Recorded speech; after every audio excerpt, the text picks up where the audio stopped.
You mentioned languages. What's your favorite language to sing in? Something crazy like Russian. To sing in, Dutch. I love singing in Russian. I love singing in Czech. But Russian is just Russian. I like it because it's a challenge. Like because we just don't have a lot of those sounds in our Right. language. So it's. But I mean, I don't know. I love languages. So I would say my favorite language probably is German, even though it's my least favorite to learn and like speak in. But I love singing it. I think it's and all my favorite song composers are German composers. So yeah.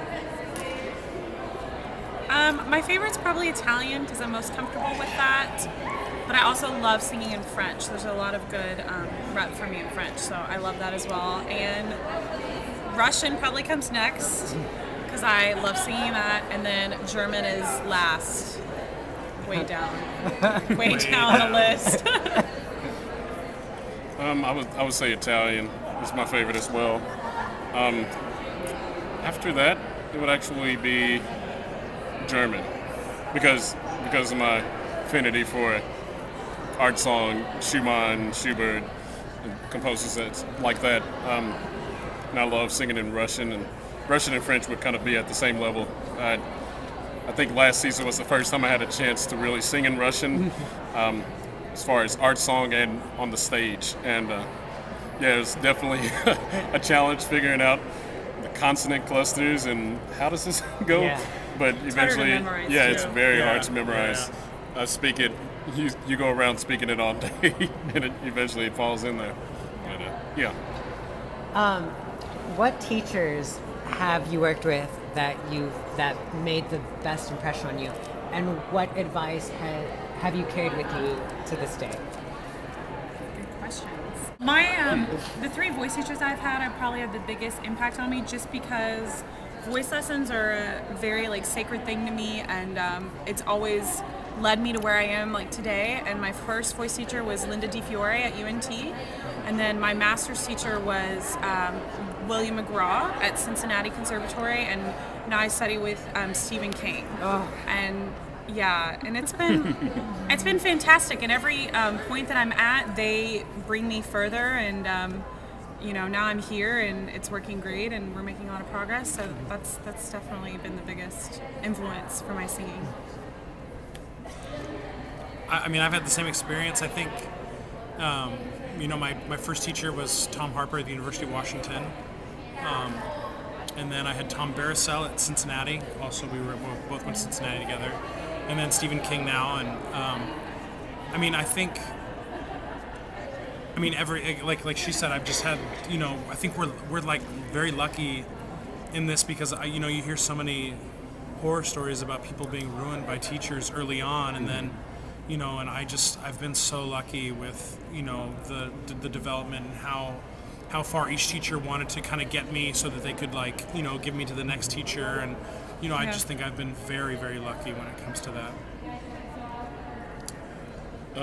I would say my junior high choir teacher, my high school choir teacher, and my voice teacher at my undergrad. He was such a stickler. He wanted us to dress a certain way for lessons, be there 5 minutes early or we were late. He really taught me to be professional. And a lot of lessons that I learned while I was there in college stick with me now. And I think one of the biggest things he told me was to keep my work ethic in front of me. Mm-hmm. And I think about that sometimes because it's very true. There's so many talented singers, so many, we're very fortunate here in our studio to be surrounded by just talented singers and pianists and whatnot. And there are tons of talented singers all across the country and the world. And it really, sometimes it just really comes down to your professionalism and your work ethic and how you are as a colleague and, how you interact with everyone in your work setting. So I think that's...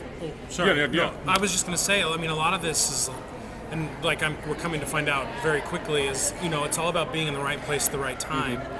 you know, and Being when prepared. Being prepared, yeah. and being prepared is, you know, if you're not prepared when that instant happens, then you've missed your, you know, you could have maybe missed your opportunity, you know. So, you know, just always making sure that you're prepared and ready, and is just such a huge thing for us, I think.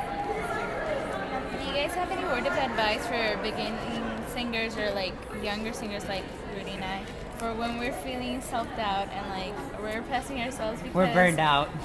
Because you know, high school senior year, it's supposed to be easy. hard. It's not. It's a process.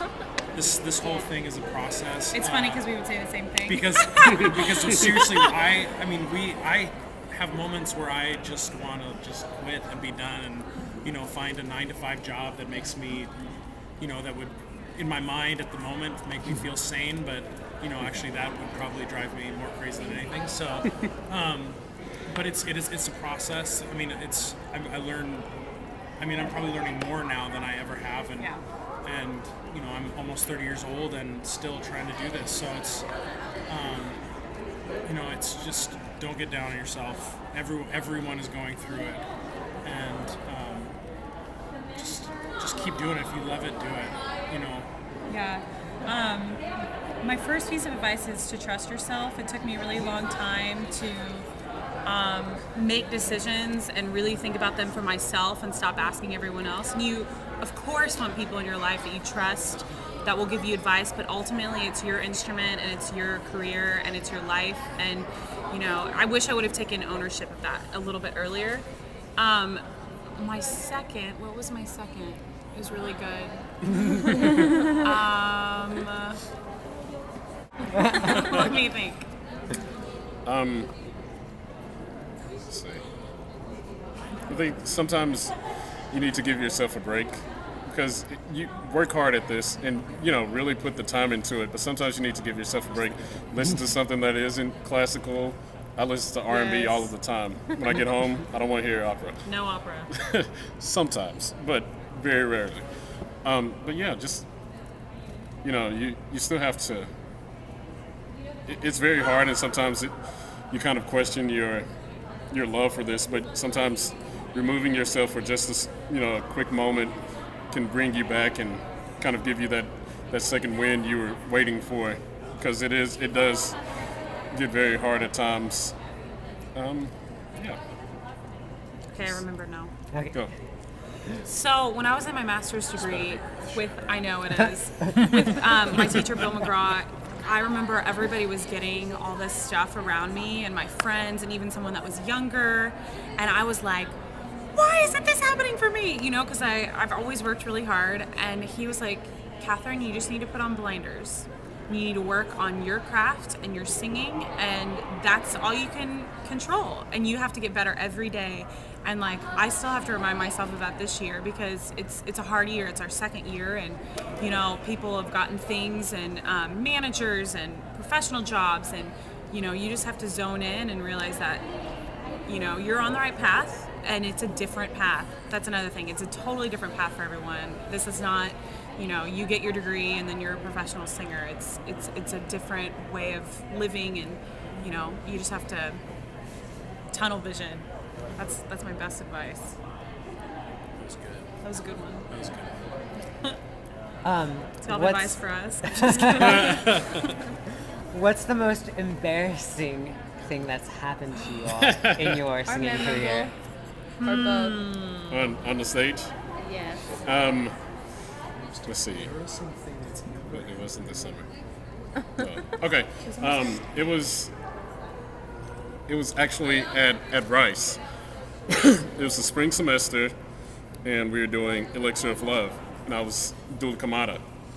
And during the barker role in Act 2 for the wedding guests, he's kind of playing an old man chasing after this beautiful young girl, and the way we staged it, during one of her lines, she's walking away, and I, being the old man, kind of looking at her, you know, as she walks past me, she turns around and catches me, and so I get on a knee asking for forgiveness, and I spin her into me, and as soon as I reached over and spun her in, I heard rip.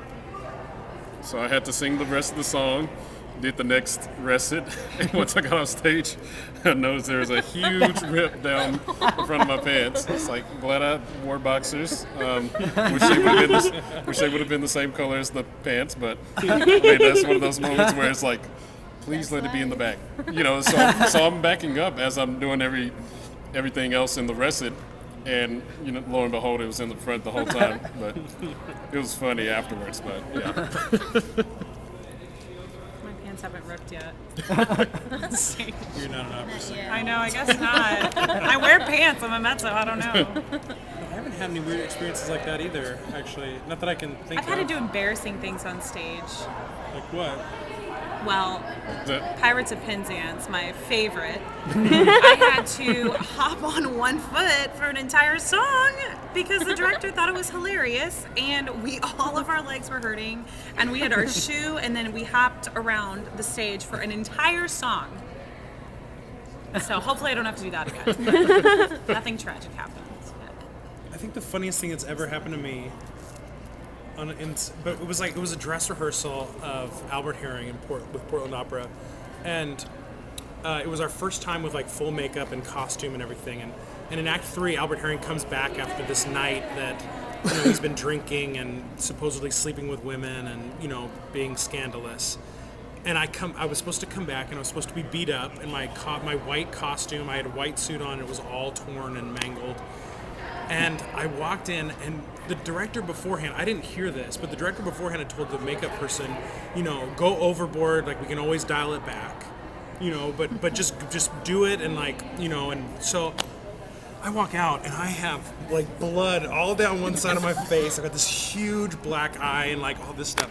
I walk in, and the door, there's a bell on the door, and I walk in, and everyone turns and looks at me, and literally everyone in the cast just started like howling. It was, and I was trying to sing, and it was just like, it was a mess because no one could keep a straight face through any of it. It was hilarious. To dial it back. Oh yeah, yeah, but it was pretty funny. It was pretty funny. Any others? Will you sign our opera cues? Yeah. Oh. I might have Thank you. Thank you. Do y'all want to get Nathaniel too? And Yeah, but Yes. we also want to get you guys. The video is gonna say goodbye now. Bye. See ya. Bye.